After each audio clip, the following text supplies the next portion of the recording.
Not to mention go, break play to through this, these teams who are already very fixated in nice. much better positions. It's It's going to be tough on that side of the map, but we'll take it a little bit closer towards the center. There's a little bit more flexibility around just a whole different game here. There are a couple teams into the mix, but you're seeing no one in relatively close danger. King Phaser, PH they have their search base. You see not too far off, Aegis, Acorn, and Poyo. They're going to be able to get a little bit of that hive spot because you see Mustache, Queasy, and Swizzy rotating yet again to one of these bunkers. And the interesting Suck thing off, about you this team fucking fatty. contested, and you look at the Demon's Debris and Dystopia where it doesn't necessarily spawn there, Rangers Ruin too far away. It's so early on in the game, but they're rotating all the way to the eastern side of the map to get these bunkers that they know no one else can get. And this is the five-head type play that's coming out of Queasy, and it almost makes you wonder if he wins here to this weekend, is he #1 in the all-time list? Undisputed GOAT of IGLing without a singular doubt in my mind, Jacob. He's already considered one of the best, if not the best, IGL in the world based off his past couple of years with Global's performances. And it's just impeccable to think of what they've been able to accomplish here today, because sure, you can be first on the leaderboard, but to go back to back with victory royales, that's a different beast entirely. And it's going to be very difficult for anybody else to play catch up. You have to remember, there were teams in this same position. Queasy was in this position. He was the one down below, but can't finish that thought just yet. Striker, Tisco holding their own here. Art, Tool, Southco, they need a little bit of a recovery point. A little bit pinched here at Sakura Stadium, just so far west of the map. They know it's only a matter of time before a third party makes the intervention here, but Art, Tool, Dalco, they got one knock. Striker just seeing if he can try hold the wall, but he's not gonna be able to break away. Art just relentlessly chasing him down, and sure enough, it's gonna be 4 eliminations now in total for School Southco and Art. Hey, they're sticking to the game plan, but the game plan has now have a wrench into the mix. Veno, Vico, Flixie, they're making their way on over. This could be 2 of the most aggressive teams in their respective region going head-to-head, but Vino, he makes the call, maybe a little bit too close for comfort. They try to disengage just a little bit, but you see they didn't take the full distance on that crash pad. They have some materials they want to get back, but they want to control the pace of them and that team of Art School and Southco. I mean, the ball's in their court. Vico, Veno, Flixie, they're just going to continue to play for positioning.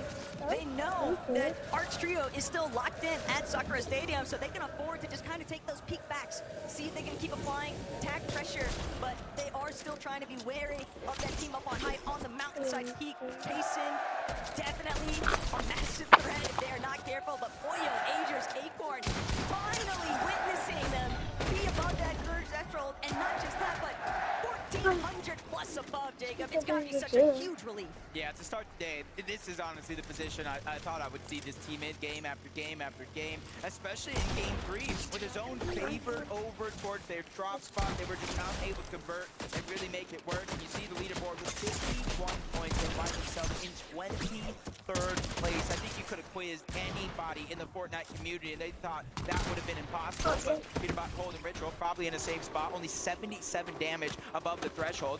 And it looks like they're going to try to take it right to Baka Pars and Puff. Remember, this is the team that initially got that knock onto Peterbot, probably causing this downward spiral of the Storm Surge being a worry, but they're taking it personal. Of fighting that we know Peterbot, Cold, and Ritual look for, but he takes another massive shot. I don't know what Pump and Baka ate today, but they are ready to play. The problem is nobody is backing down from Ritual, Cold, or Peterbot. Baka, Pars, and Pump have them fully squeezed inside of this tiny little crevice, and if that wasn't bad enough, they're also having to deal with a third party up on the high ground. Cold, Ritual, Peterbot, they're doing everything they can to try and buy themselves a little bit more time, but they know the clock is working against them. They're only just short of 200 above that damage threshold, Jacob, but they need more, and they need builds. They don't have any materials. It's all on Cold. Peterbot is just left in tatters because of that start.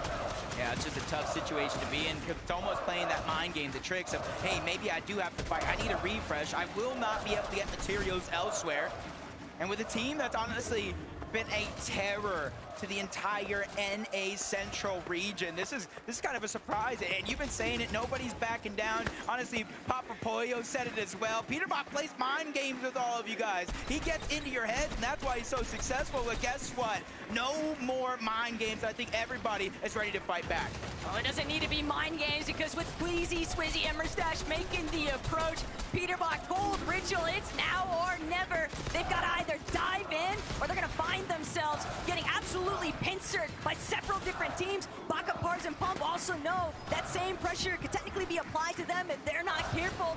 Seems like they might just want to break away here, create a little bit more space. They don't actually know what kind of position Peterbot and his team are in, but Baka cracking Peterbot's shields now means he could potentially try and press forward, but with Cold just steadily applying reverse pressure, he's making it very difficult, but the builds are running so low. Baka, Pars, Pump. Pars is down though. It's just Baka and Pump now left to try and recover this situation. What looked so promising at the start, Cold is trying to shut down, but Cold needs too much damage. He has to pull back. He's got to wait for Ritual and Peterbot to provide, alleviate that pressure, but Peterbot, Ritual now looking to try and dive forward. They need more surge. Oh no, from bad to worse. Baka and them on the other side. They not only get the reboot, but the first knock on the Cold yet again. Earlier in this game, they took down Peter, they took down Cold, and they took down Ritual, and a West on top. Baka, Pars, and Pump have just...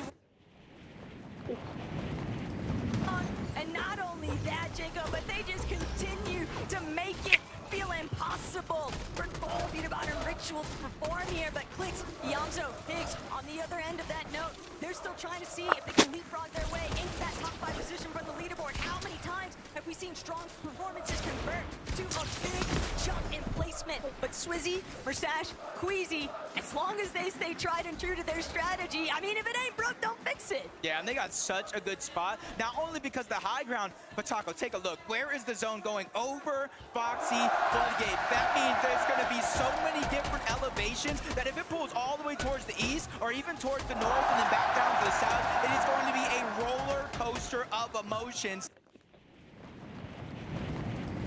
Just that, 269 below the damage threshold. Even with Vito hitting a nice shot, it's not going to really change what they're facing right now. And that's why you see them scrambling, looking all around, trying to get information, figure out... To drop the ultimate low and maybe try to play a pre-edit off of a back tarp. That would maybe be their best opportunity to find some big damage. Still, other teams are absolutely feasting here, and Veno's not going to get the chance from overhead. It's a Minish. This is their backyard, essentially, and Foxy Floodgate now really heating up a Vico. He's not going to allow it. You take down one of my teammates, I'm going to take you with them. Braids having to play for the revive visuals. Just not going to be able to do it, though. And Flixie, Vico. This is a dynamic duo, though, Jacob. They could really... What the heck were you doing? Going after the high ground, even though they picked up elimination, got some points, they have a max pull on the other side, and this is what I Be sure once you the did that. type of elevations that are Tries going to to stay start this coming into way. play as Vico does it again, taking down a Minish, making sure to clean that one up. 4 more points out of the total as they get their 5th elimination of the game. All the way hanging back now. So much pressure being applied to this top section of Foxy Floodgate. But they are right back at home. Queasy, Merstash, and Swizzy looking to control the dam, and that's the most important part of Foxy Floodgate. If you have the dam control, you have all of height. Yep, top 17 though. This is where placement points are going to start to set in. And off the lobby, Merstash, Queasy, Swizzy, they are not backing down. They are not shaking. They're just terrorizing everybody around the lobby.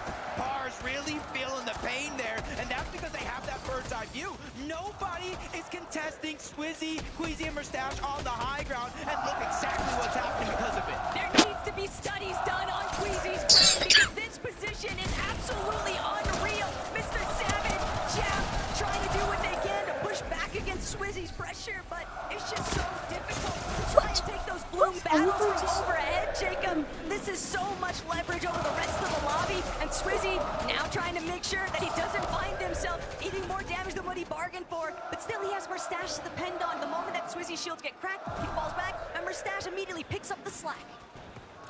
Gonna be tough because now we're going right back on over the open, and most of this next zone is just all low ground except for the far western side of it all, where there's gonna be a mountain that you could try to attach to.